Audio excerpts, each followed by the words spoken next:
Bapak, Ibu, saudara-saudari yang dikasihi Tuhan Yesus Kristus, kita memasuki hari kedua Pekan Doa GKI Cipinang Elok yang mengambil tema Harapan di dalam Ketidakberdayaan.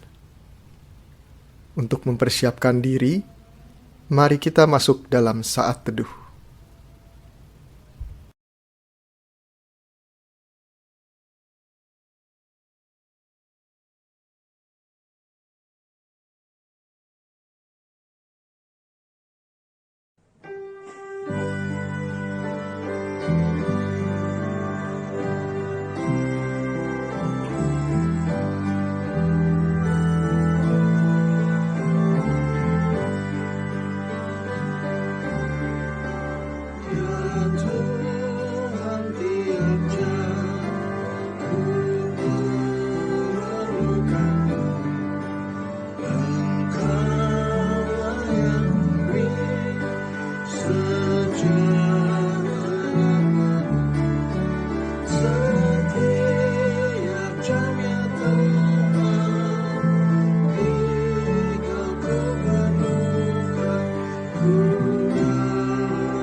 Bapak Ibu, salam sejahtera, salam dalam kasih Yesus Kristus.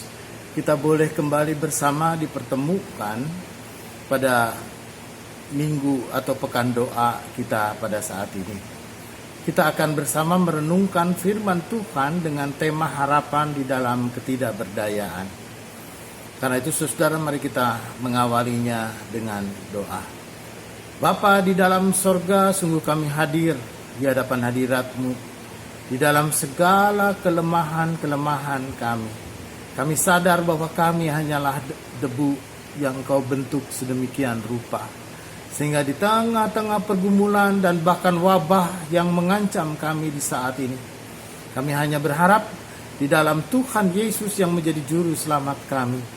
Karena itu Bapa dalam sorga, sapalah kami dengan firman-Mu, sertai kami dengan Roh-Mu yang kudus. Biarlah Tuhan yang berfirman, kami dengan sungguh-sungguh mendengarkan dan merenunginya. Terpujilah Tuhan. Amin.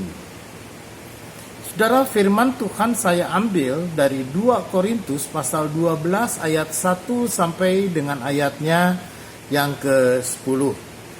Yang begini katanya. Aku harus bermegah, sekalipun memang hal itu tidak ada faedahnya. Namun demikian, aku hendak memberitakan penglihatan-penglihatan dan penyataan-penyataan yang kuterima dari Tuhan. Aku tahu tentang seorang Kristen 14 tahun yang lampau. Entah di dalam tubuh, aku tidak tahu. Entah di luar tubuh, aku tidak tahu. Allah yang mengetahuinya. Orang itu tiba-tiba diangkat ke tingkat yang ketiga dari sorga.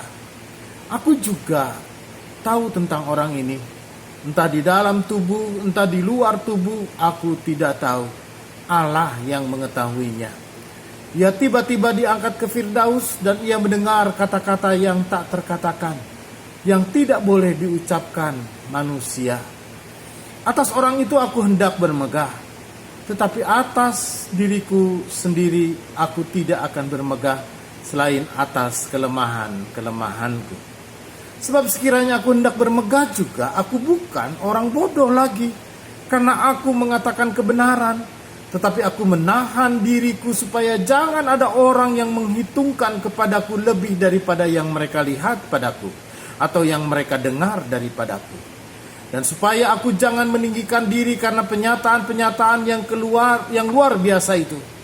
Maka aku diberi suatu duri di dalam dagingku, yaitu seorang utusan iblis untuk menggocok aku supaya aku jangan meninggikan diri.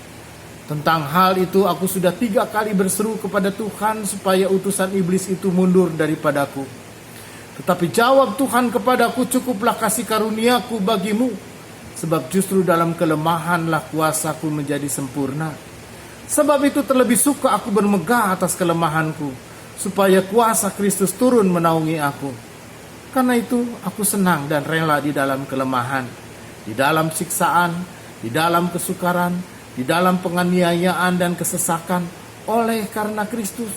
Sebab jika aku lemah, maka aku kuat. Demikian pembacaan Alkitab. Berbahagia mereka yang mendengarkan firman Tuhan dan memelihara di dalam kehidupannya. Haleluya. Bapak, Ibu, dan saudara-saudara yang kekasih di dalam Tuhan. Dulu ketika saya masih remaja, saya paling suka membaca buku Koping Ho. Mungkin Bapak Ibu ada yang masih ingat ya. Koping Ho yang kecil itu, yang distensil. Nah, saudara, dikisahkan tentang seorang guru Shaolin. Ya, guru Shaolin ini dia menyuruh murid-muridnya untuk pergi melihat sebuah pohon peh. Ada murid yang disuruh pergi pada musim dingin. Ada murid lagi, rombongan yang kedua disuruh pergi pada musim semi. Ada murid yang ketiga, rombongan yang ketiga disuruh pada musim panas. Dan murid yang keempat disuruh pada musim gugur. Setelah mereka pergi melihat pohon pir, lalu mereka dikumpulkan. Lalu apa yang kamu lihat? Kelompok pertama mengatakan, yang berangkat pada musim dingin, dia melihat pohon pir itu kering, nggak ada daunnya, seperti pohon mati, bengkok. Oh ya. Lalu kemudian kelompok yang kedua, dia murid-muridnya, dia mengatakan, saya berangkat pada musim semi, sudah ada daunnya, sudah ada kuncup-kuncup yang memberikan harapan, yang mungkin itu pun juga pada suatu ketika dia akan berubah bisa menjadi buah. Dan kelompok yang ketiga dia mengatakan, ketika dia berangkat pada musim panas, dia mengatakan, oh ya, saya sudah melihat memang itu penuh dengan daun, lalu kemudian penuh dengan bunga-bunga, kembang-kembang yang harum. Ya, lalu kemudian golongan atau kelompok yang keempat, saudara, murid-murid yang kelompok keempat ini, dia mengatakan, oh, saya pada musim gugur, dia melihat buah-buah yang banyak, buahnya ranum-ranum, lalu kemudian buahnya sangat manis sekali ketika saya memetiknya. Saudara yang kekasih di dalam Tuhan, maka mereka berdebat bagaimana mereka melihat. Saudara, lalu sang guru ini dia berpesan kepada murid-muridnya dengan mengatakan, mulai dari hari ini, saudara, mulai dari sekarang jangan pernah menilai kehidupan hanya berdasarkan suatu masa yang sulit. Jangan menilai hanya oleh karena kesulitan-kesulitan yang kita hadapi pada suatu masa. Kita mengalami kesulitan hanya pada satu saat saja. Segalanya terlihat pada sesuatu yang tidak menjanjikan. Saudara, murid-murid yang pertama, kan dia melihat pohon itu kering, tidak ada buahnya sama sekali. Seolah-olah pohon ini tidak menjanjikan, banyak kegagalan, banyak kekecewaan. Dan jangan cepat juga kita menilai diri kita tidak mampu atau menyalahkan orang lain, atau mungkin kita mengatakan betapa bodohnya dan tidak mampunya kita, atau kita mengatakan inilah nasib sial, nasib buruk yang harus kita hadapi. Ingat saudara, bagi orang percaya nih, orang Kristen, tidak ada istilah nasib sial, nasib buruk. Tetapi setiap orang harus melakukan dan mengerjakan bagiannya. Selebihnya adalah bagian Tuhan. Percayakan kepada Tuhan, Dia akan mengerjakan segala sesuatu sesuai dengan kehendak dan rencananya.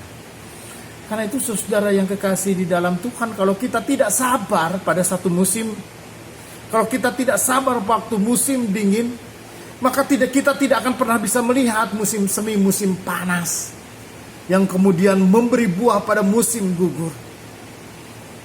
Kalau kita pun juga tidak sabar dengan masa-masa yang sulit sekarang ini, saudara, kita sulit untuk menerima dan melihat pengharapan yang akan terjadi di masa yang akan datang. Kegelapan malam tidak seterusnya akan bertahan.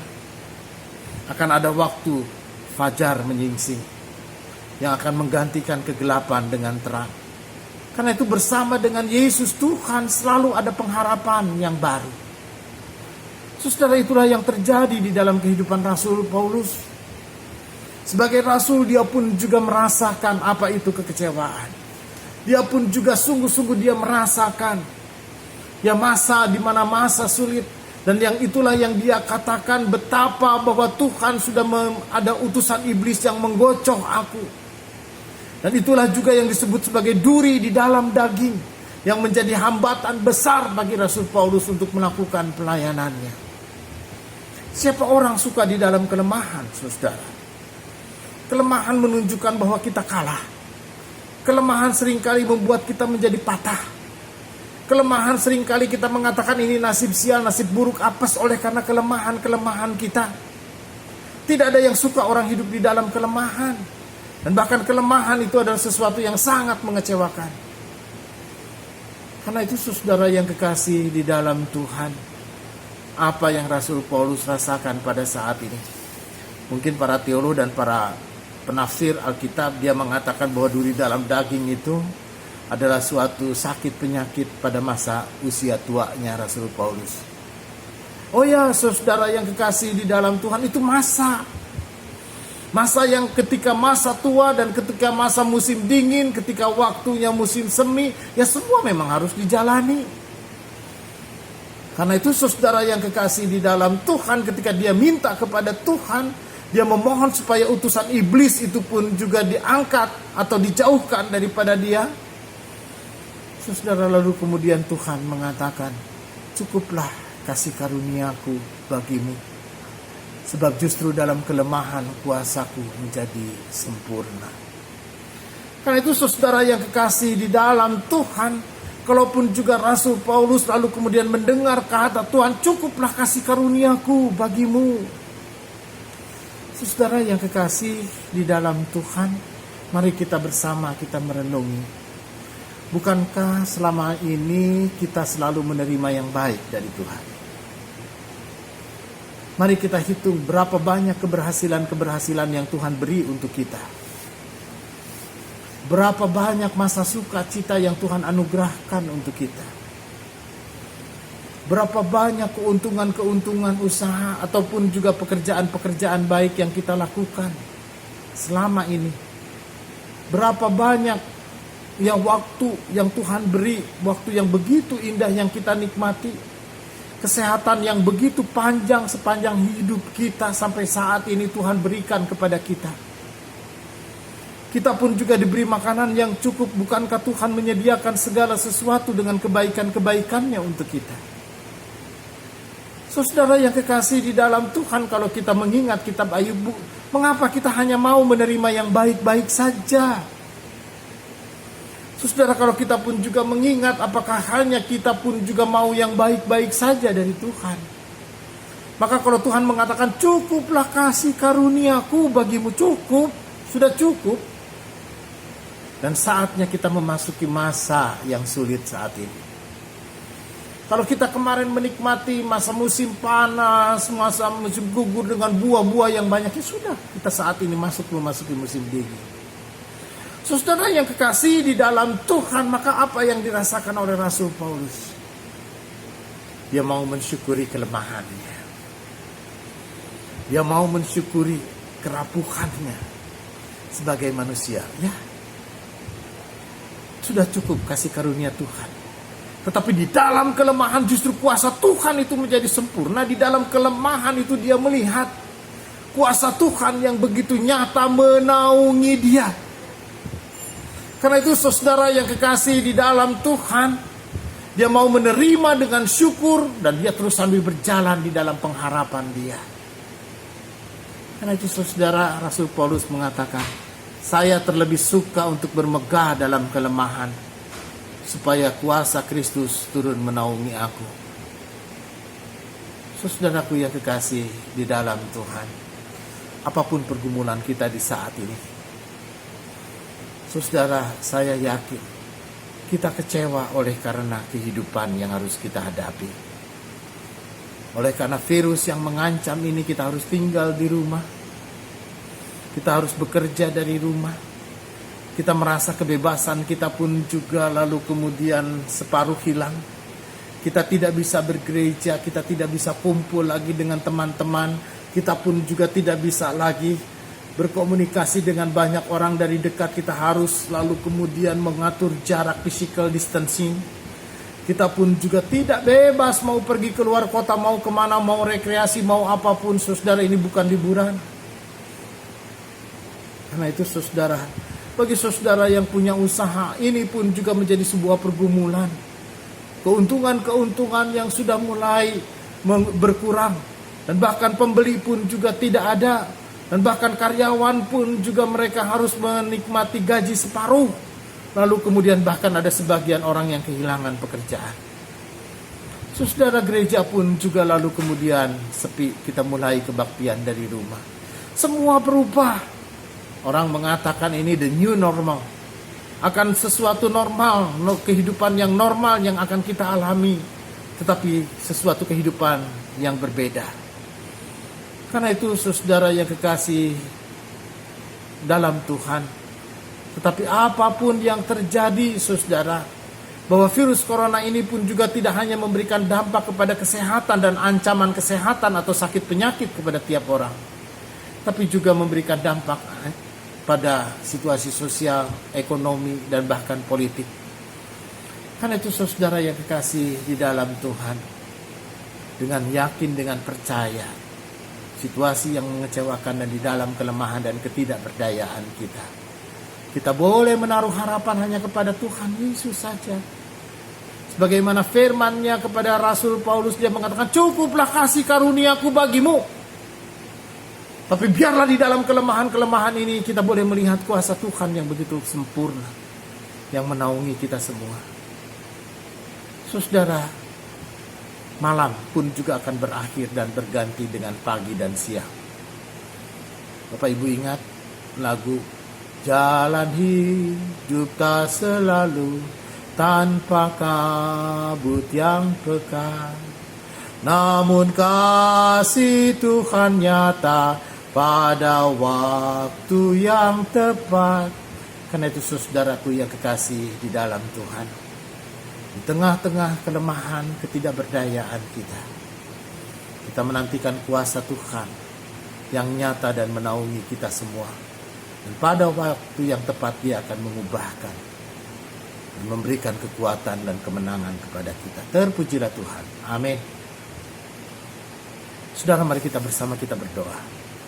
Bapa di dalam sorga, dalam kelemahan dan juga di dalam kekecewaan, dan bahkan di dalam kerapuhan kami Tuhan, ketika kami menghadapi pergumulan, kami sering kali menemukan jalan buntu. Kami tidak tahu apa yang harus kami lakukan. Dan bahkan di tengah-tengah kelemahan, sakit, penyakit, kami pun juga terbaring dan terkapar dalam kelemahan. Dan di dalam pergumulan ini pun juga kami sering kali mengalami putus asa. Dan di saat ini Tuhan Allah Bapa, betapa berat pergumulan kami. Betapa kami pun juga hilang harap dan kemudian kami pun juga hidup di dalam ketidakberdayaan. Tapi kami punya Tuhan yang bangkit dari antara orang mati. Kami punya Tuhan yang begitu berkuasa, naik ke sorga untuk menyediakan tempat bagi kami. Dan kami percaya kami punya Tuhan yang begitu dahsyat, yang menjadi gembala agung kami, yang menuntun, yang menyerta, menjagai, melindungi, dan membela kami. Karena itu Bapa, di tengah-tengah ketidakberdayaan kami boleh menaruh harapan kami hanya kepada Tuhan Yesus, yang menjadi juru selamat kami yang hidup. Inilah doa kami, yang kami pertaruhkan di dalam nama Tuhan Yesus, yang menjadi juru selamat kami yang hidup. Amin.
Seorang ibu berharap agar anak-anaknya tetap bisa belajar dengan baik, sekalipun sekolah tutup dan aktivitas belajar dari rumah.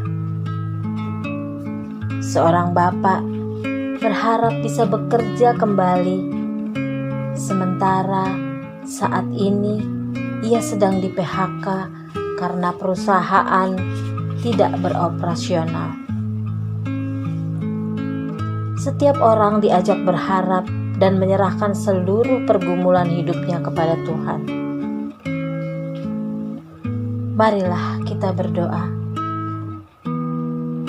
Doakan putra-putri kita supaya mereka tumbuh dan mengalami segala yang baik dalam studi, kerja, dan seluruh cita-cita serta masa depannya.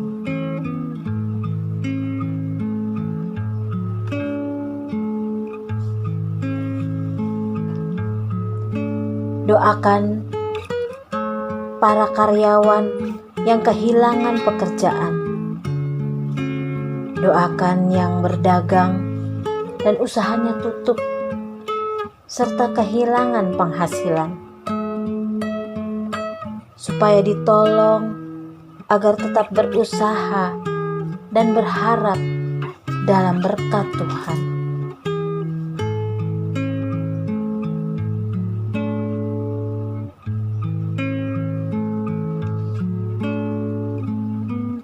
Doakan mereka yang dirawat di rumah sakit maupun di rumah, agar segera pulih dan sehat. Beberapa saudara kita yang sakit,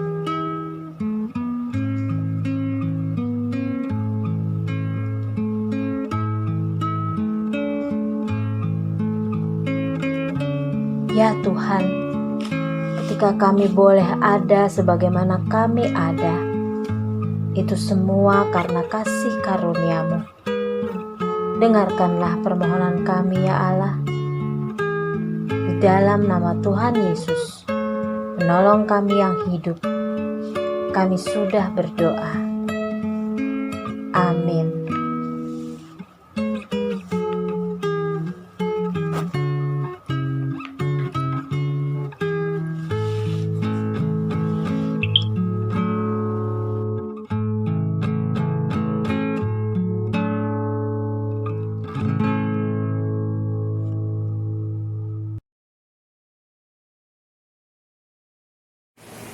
Saudara, terimalah berkat Tuhan.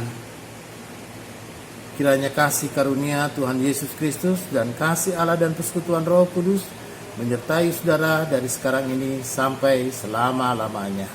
Amin.